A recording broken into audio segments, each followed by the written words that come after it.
क्या आप मोदी से डरते हैं? क्या आप आरएसएस से डरते हैं? क्या आप योगी से डरते हैं? आप किससे डरते हैं? आप किससे डरते हैं? आप किससे डरते हैं? रसूलुल्लाह सल्लल्लाहु अलैहि वसल्लम की गुस्ताखी करते हैं, बंगाल के लोगों का अपमान करते हैं और बंगाली बोलने वाले को मारते हैं। लोग कहते हैं ममता बनर्जी लड़ाकू नेता है, लड़ाई करती है। किस लिए? स्कूल नहीं, कॉलेज नहीं, अस्पताल नहीं। ममता बनर्जी को यह वीडियो जाएगा और उनका खून सूख जाएगा, मोदी परेशान हो जाएगा। नारे तकबीर, नारे तकबीर, हिंदुस्तान, हिंदुस्तान। को स्कूल चाहिए कि नहीं चाहिए? अस्पताल चाहिए कि नहीं चाहिए? रोजगार चाहिए कि नहीं चाहिए? और आप हमें बी टीम कहती हैं, के लिए बच्चों के लिए एक टॉयलेट नहीं बना सकती, पीने का साफ पानी नहीं बना सकती, तो थू है और लानत है सीएम के ऊपर। हमें बीजेपी की सरकार ना बनने के बावजूद भी पश्चिम बंगाल के मुसलमानों के हालात बदतर से बदतर होते जा रहे हैं। आलिही वसहाबिही अजमाइन, अम्मा बाद, अस्सलामु अलैकुम वरहमतुल्लाहि वबरकातुहू। आज मुर्शिदाबाद और रघुनाथगंज के लिए ये बहुत खुशी का मौका है कि देश का और दुनिया का सबसे महान, सबसे लोकप्रिय नेता, जिसको देखने के लिए लोग मरते हैं, जिससे करोड़ों लोग मोहब्बत करते हैं, वो असदुद्दीन ओवैसी साहब, जो बीजेपी से लोहा लेता है, सरकार से आंख में आंख डाल के सवाल पूछता है, आपके हक और हुकूक की लड़ाई लड़ता है, आपके हर मसले के लिए सरकार से सवाल पूछता है, वो असदुद्दीन ओवैसी साहब जिसने एनआरसी का बिल फाड़ के मोदी के मुंह में फेंक दिया था, वो असदुद्दीन ओवैसी साहब जो पहलू खान की लिंचिंग पर बोल रहा था, वो असदुद्दीन ओवैसी साहब जो एसआईआर के खिलाफ कोर्ट में केस लड़ रहा था, वो असदुद्दीन ओवैसी साहब जो बंगाल के गरीब लोगों के लिए न्याय की लड़ाई लड़ रहा है, वो असदुद्दीन ओवैसी साहब कुछ ही देर में अब आपके दरमियान आने वाले हैं और आप उस शख्स को अपने आंखों के सामने देखेंगे और अपने कान के सामने सुनेंगे इंशाअल्लाह। ओवैसी साहब को देखना चाहते हैं कि नहीं? देखना चाहते हैं कि नहीं? रघुनाथगंज, ये बहुत अफसोस का मौका है कि आज भारत को आजाद हुए 70 साल से भी ज्यादा हो चुके हैं, इसके बावजूद भी पश्चिम बंगाल में आज तक बीजेपी की सरकार नहीं बनी, ना कोई बीजेपी का सीएम बना, ना कोई बीजेपी की सरकार बनी। जहां बनी उसी की सरकार जिसको मुसलमानों ने वोट किया। 30 साल तक मुसलमानों ने कांग्रेस को वोट किया, फिर 30 साल तक मुसलमानों ने सीपीएम को वोट किया और अब 15 साल से मुसलमान तृणमूल कांग्रेस को वोट कर रहे हैं। लेकिन क्या वजह है? बीजेपी की सरकार ना बनने के बावजूद भी पश्चिम बंगाल के मुसलमानों के हालात बदतर से बदतर होते जा रहे हैं। हमें बताया जाता है बीजेपी हमारी दुश्मन है, हम भी मानते हैं बीजेपी हमारी दुश्मन है, बीजेपी से हमारी लड़ाई है, बीजेपी से हमारा संघर्ष है। लेकिन तुमने, कांग्रेस ने, सीपीएम ने और टीएमसी ने पश्चिम बंगाल के लोगों को क्या दिया है? 15 साल से मुसलमानों को डराया जाता है, बीजेपी आ जाएगी, बीजेपी आ जाएगी, मोदी आ जाएगा। मैं आपसे पूछता हूं, अपने दिल पर हाथ रख के बताओ, क्या आप मोदी से डरते हैं? क्या आप आरएसएस से डरते हैं? क्या आप योगी से डरते हैं? आप किससे डरते हैं? आप किससे डरते हैं? आप किससे डरते हैं?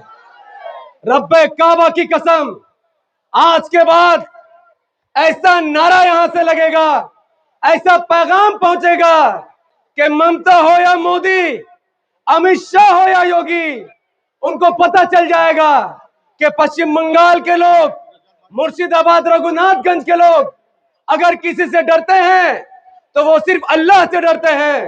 नारे तकबीर, नारे तकबीर। हिंदुस्तान, हिंदुस्तान, हिंदुस्तान। ये जिंदा दिली, ये कुव्वत, ये ताकत, ये जज्बा किसी टीएमसी के दलालों में नहीं हो सकती है, किसी कांग्रेस के दलालों में नहीं हो सकती है। ये ताकत, ये हिम्मत, ये जोश, ये जिंदा दिली और ईमान सिर्फ और सिर्फ एआईएमआईएम के समर्थन करने वाले और ओवैसी साहब के दीवानों के अंदर हो सकती है। कुछ दिन पहले, कुछ दिन बाद इंशाअल्लाह ममता बनर्जी को यह वीडियो जाएगा और उनका खून सूख जाएगा। ममता बनर्जी परेशान हो जाएंगी, मोदी परेशान हो जाएगा और वो फिर यहां आकर आपको डराने की कोशिश करेंगे।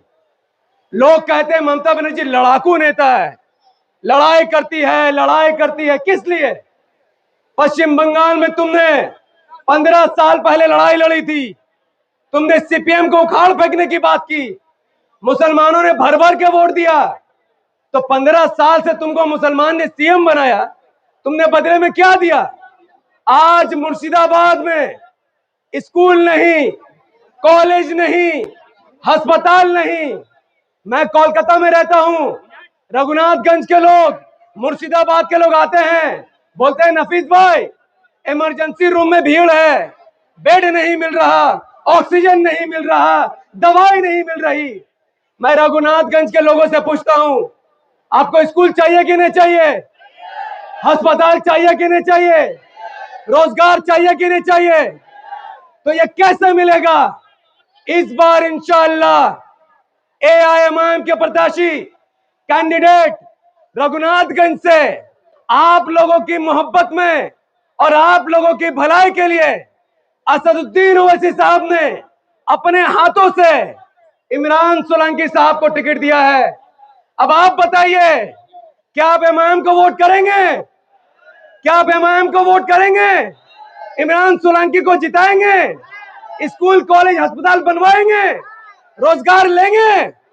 इंशाअल्लाह जब वोट का दिन होगा, रघुनाथगंज के 1 लाख से ज्यादा लोग जब इमरान भाई को वोट करके कामयाब करेंगे, रिजल्ट के बाद जब एमआईएम को यहां से खाता खुलेगा, 1 महीने के अंदर अंदर रघुनाथगंज में एक स्कूल और एक अस्पताल का बुनियाद रखा जाएगा इंशाअल्लाह।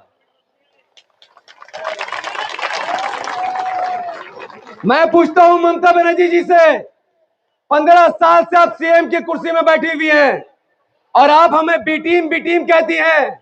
मैं कहता हूं आपसे कि आपकी क्या औकात है, क्या हैसियत है ओवैसी साहब के सामने? आपने सीएम रहकर, यहां से मंत्री बनवाकर रघुनाथगंज में जो सीएम, जो मंत्री लड़कियों के लिए, बच्चों के लिए, लड़कियों के लिए, बच्चों के लिए एक टॉयलेट नहीं बना सकती, पीने का साफ पानी नहीं बना सकती, तो थू है और लानत है ऐसे सीएम के ऊपर। हमें आप डराती हैं, हमें डर नहीं चाहिए, हमें काम चाहिए।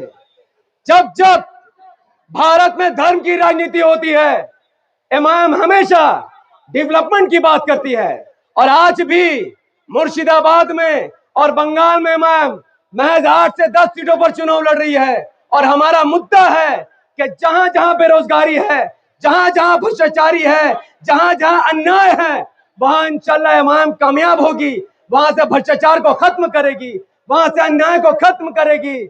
और जो लोग सांप्रदायिक दंगा भड़काने के लिए उल्टा सीधा बयान देते हैं, रसूलुल्लाह सल्लल्लाहु अलैहि वसल्लम की गुस्ताखी करते हैं, बंगाल के लोगों का अपमान करते हैं और बंगाली बोलने वाले को मारते हैं, यकीन मानिए आप यहां से इमाम को जिताइए, इंशाअल्लाह पश्चिम बंगाल के असेंबली में इमाम के नेता जाकर उन तमाम लोगों को जेल भेजाने की काम करेगी जिन्होंने इस्लाम के खिलाफ, मुसलमानों के खिलाफ और बंगाल के खिलाफ उल्टी सीधी बात करने का काम किया था। इंशाअल्लाह मैं यही अपनी बात खत्म करता हूं, इस उम्मीद से कि यहाँ के लोग जागेंगे और अपनी लड़ाई लड़ेंगे। अब वक्त गुलामी की नहीं, दर्री बिछाने की नहीं, अब वक्त है खड़ा होने का और अपने हक के लिए लड़ने का। तो रघुनाथगंज के लोगों, उठो, घर से बाहर निकलो और अपने हक और हुकूक की इस लड़ाई में वोट देकर इमाम को कामयाब करो। आपका इमाम को देने वाला एक एक वोट बीजेपी के लिए और टीएमसी के लिए बहुत बड़ा झटका होगा। और आपकी हिम्मत देखकर असद साहब को भी हिम्मत मिलेगा, आपकी हिम्मत को देखकर भारत के मुसलमानों को भी हिम्मत मिलेगा। और इंशाअल्लाह एआईएमआईएम इस बार रघुनाथगंज में सर्वे कहता है कि एआईएमआईएम को 60,000 से ज्यादा वोट मिल रहा है। आप सब वोट करेंगे तो 1 लाख वोट से इंशाअल्लाह इमाम के विजय होगी इंशाअल्लाह। वाखिर दवाना अनिल हम्दुलिल्लाहि रब्बिल आलमीन। अस्सलामु अलैकुम व रहमतुल्लाहि व बरकातहू। जय हिंद।